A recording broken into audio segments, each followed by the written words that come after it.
Преспанските овоштари денеска 2 часа со земјоделска механизација го блокираа патот кон Преспа кај местноста Макази, со единствено барање државата да им ги исплати штетите предизвикани од град и мраз за 2016, 2017 и 2018 година.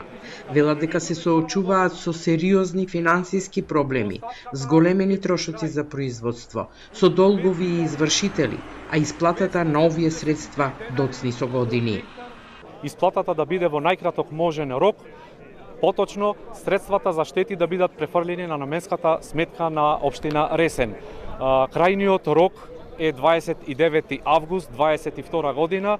Во спротивно, ние сме приморани, притиснати од извршители, долгови по земјоделски аптеки 1, 2 или повеќе години, да продолжиме со нашите протести. Трошоците многу се зголемија, значи за древниците, за работниците, препаратите, ѓубривата се поскапија од 50 до 150 на 100. Производителите велат дека најголем должник им е државата, која доцни не само со исплата на овие штети, туку нема поврат на ДДВ, нема ниту стратегија, ниту организиран пласман на производството. Ако е законска обврска нејзина на државата и на владата во одреден рок да ги префрли парите, да го направи тоа, да не мораме за секој барање или за секоја мерка да протестираме. Ако се реши пласманот, како што го решија Србија, Хрватска, сите држави, тогаш нема да имаме потреба ние од вакви протести, немаме да имаме потреба од тие 2 денари, 5 денари субвенции. Се ова што се дава во ред е меѓутоа социјална помош за нас.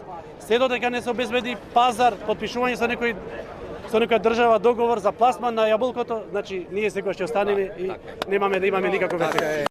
Земјоделците бараат исплатата на парите да се случи до понеделник, а во спротивно најавија радикализација на протестите. Својот револт ќе го изразат со голем протестен марш. Од Преспа до Скопје пред влада ќе се упатат со земјоделска механизација.